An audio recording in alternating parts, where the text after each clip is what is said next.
මම දැක්කා අපේ ශ්‍රී ලාංකික තරුණියක් ගෙදරින් පැනලා මාස 6යි પાස්පෝර්ට් එකත් අරගෙන තමයි මෙයා පැනලා තින්නේ. අන්තිමට ඒ ගෙදරින් චෝදනාව ආවේ රත්තරන් බඩුත් අරගෙන පැනලා කියලා. විදේශගත ශ්‍රී ලාංකිකයන්ගේ හදවත් දිනාගත YouTube නාලිකාව රටවිරු අපේ අයිතිය. සුබ දවසක් ඔයාලට. චුට්ටක් කතා කරන්න ආවේ දවල්ට උයන ගමන් වැඩ නම් වැඩි.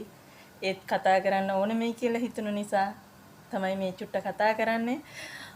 මම දැක්කා අපේ ශ්‍රී ලාංකික තරුණියක් ගෙදරින් පැනලා මාස 6යි પાස්පෝර්ට් එකත් අරගෙන තමයි මෙයා පැනලා තින්නේ. අන්තිමට ඒ ගෙදරින් චෝදනාව ආවේ රත්තරන් බඩුත් අරගෙන පැනලා කියලා. ඉතින් ඔයාලා එහෙම ගෙදරින් පැන්නහම પાස්පෝර්ට් එකත් අරන් පැන්නහම කියන්න බෑනේ ඒගොල්ලන් දෙන ඕනම චෝදනාවක් අපිට බාර ගන්න වෙනවා. ඉතින් එහෙම කරන්න එපා. ඔයාලට යම්කිසි ප්‍රශ්නයක් ඒ ගෙවල් වල තියෙනවා නම්, ඒ ගෙදර තියෙනවා නම් එම්බසිය දැනුවත් කරන්න, ඔය ආපු ඒජන්සිය දැනුවත් කරන්න. ඒජන්සියෙන් කියනවා නම් ඔයාලට මාස 6ක් ඉඳලා ඉවසගෙන ඉන්න කියලා. ඔයාට එහෙම ඉන්න බැරිම නම් ඒජන්සියෙන් මැදිහත් වීමක් නැත්තම් එම්බසියේ ෆෝන් නම්බර් දෙකක් තියෙනවා. මම මේ වීඩියෝ එකෙත් මම ෆෝන් නම්බර දෙක දාන්නම්. ඔයාලට තියෙන යම්කිසි කරදරයක් තියෙනවා නම් ඒක පැහැදිලිව එම්බසිය දැනුවත් කරන්න. ඊට පස්සේ ඔයාට කරන්න ඕන දේ එම්බසියෙන් කියයි. ඔයා પાස්පෝර්ට් එකත් අරගෙන ගෙදරින් පැන්නට එළියේ ඉන්න අය ඔයාට කියයි ආනංගි ඔයා එන්න. ඔයාට අපි සහයෝගය දෙන්නම් කියලා. නමුත් ඔයාට කරදරයක් වුණු වෙලාවට කවුරුවක්වත් පිට වෙන්නේ නැහැ. ඒක තේරුම් ගන්න. මේවයි උසාවි වල නැගලා අවුරුදු ගණන් හිරේ ඉඳලා යන්න නෙමෙයි අපි ඇවිල්ලා තින්නේ. අපේ පවුලේ යම්කිසි අපේ පවුල ඇතුලේ තියෙන යම්කිසි ප්‍රශ්න විසඳ ගන්න, ගෙයක් දොරක් හදා ගන්න, දරුවන්ට උගන්වන්න, নানা ප්‍රකාරයේ ප්‍රශ්න අරගෙන තමයි අපි මේ රටට එන්නේ. ඉතින් තව එකක් ඔයාලා දන්නවද ඔයාලගේ ෆෝන් වලට සමහරක් වෙලාවට මටත් කෝල් කීපයක් මෙහෙම ඇවිල්ලා තියෙනවා. මෙහෙන් එනවා කෝල් එකක්. බොහොම සුහදව ඒගොල්ලන් කතා කරනවා.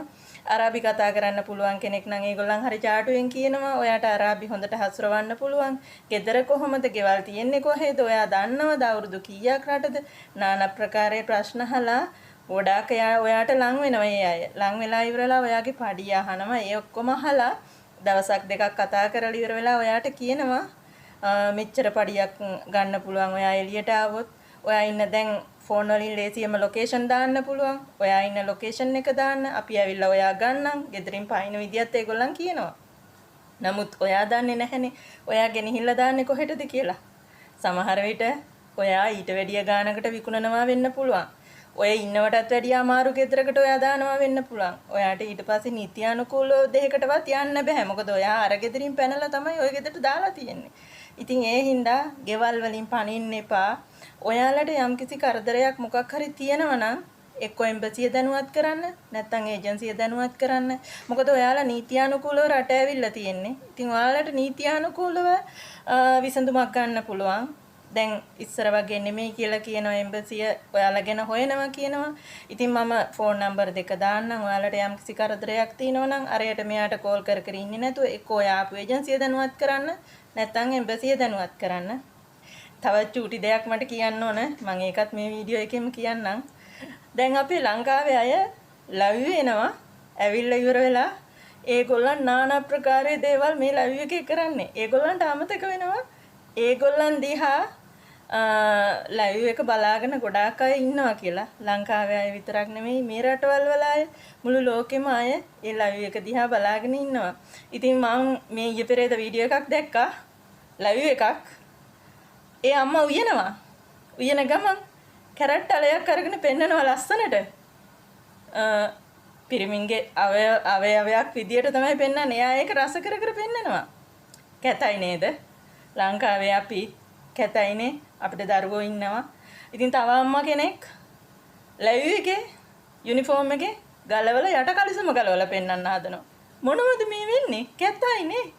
කැතයිනේ. ලංකාවේ නමයි කැත වෙන්නේ. ලයිව් වෙන්න සින්දුවක් කියන්න. හරි ලස්සන ලයිව් වැඩසටහන් තියෙනවා. ඔයාලා දන්නවද? මට ලයික් මිලියනය ලක්ෂ 2ක් තියෙනවා. ඒ කියන්නේ ලක්ෂ 12ක් තියෙනවා. මම කවදාකවත් ලයිව් වැඩසටහනක් දාලා නැහැ. දාන්නෙත් නැහැ. ඉතින් ඒ මගේ හැටි. මම ඔයාලට මුකුත් කියන්නේ නැහැ. ඔයාලගේ අයිතිය මං කියන්නේ. මම ඒවට විරුද්ධ වෙන්නේ නැහැ. ඔයාලට කතා කරන්න අයිතිය තියෙනවා. ඔයාලට ඕන විදිහට ඔයාලගේ වැඩසටහන හසුරවන්න ඔයාලට අයිතිය තියෙනවා. ඒක ඔයාලගේ අයිතිය. නමුත් වැරද්දක් දැක්කහම ඒ වැරද්ද චුට්ටක් හරි දැනුවත් කරන එක අපේ අයිතියක්. ඉතින් මම ඔයාලා දැනුවත් කරා. ඔයාලා චුට්ටක් හිතන්න අපි විතරක් නෙවෙයි අපේ දරුවන්ට පාරේ බහැලා යන්න වෙනවා අපිට කොයි එකත් එකයි. අපේ වයස දැන් ගිහිල්ලා ඉවරයි. ඒ වුණාට හෙට අනිද්දා එළියට එන්න මල් කැකුළු වගේ අපේ ලස්සන දරුවෝ ඉන්නවා. ඉතින් ඒ දරුවන්ට පාරේ බහැලා යන්න පුළුවන් සමාජයක් වටපිටාවක් දෙමාපියෝ හැටියට අපි හදන්න ඕන. ඉතින් ඒ වටපිටාව අහුරන එක නෙමෙයි අපේ යුතුයකම. අම්මා කියන්නේ හරි ආදර්ශමත් තමන්ගේ දරුවන්ට ආදර්ශමත් විය යුතු ගැහණියක්. ඉතින් අම්මා දරුවන්ට ආදර්ශමත් විදියට ජීවත් වෙන්න උත්සාහ කරන්න. මම ඔයාලට දොස් කියන්නේ නැහැ. මම ඔයාලගේ වැරැද්දක් පෙන්වලා දුන්නා විතරයි. ඔයාලා චුට්ටක් හිතන්න. මම එම්බසි ෆෝන් නම්බර් දෙක මේකේ දානවා. ඔයාලට ප්‍රශ්නයක් තියෙනවා නම් කාගේවත් කීමට එළියට පයින්නේ නැතුව එම්බසියට ගිහිල්ලා ඔයාලගේ ප්‍රශ්නයට විසඳුමක් හොයන්න. විසඳුමක් නෙලබෙන එකක් නැහැ. එහෙනම් ගිහින් එන්න. ඔයාලා සියලු දෙනාටම බුදු සරණයි. අල්ලා දෙවි පිහිටයි ජේසු පිහිටයි. පරිස්සමට ඉන්න. මං කියපු දේවල් චුට්ටක් හිතන්න. මං කිව්ව දේ බොරුද කියලා. විදේශගත ශ්‍රී ලාංකිකයන්ගේ හදවත් දිනාගත YouTube නාලිකාව රටවිරු අපේ අයිතිය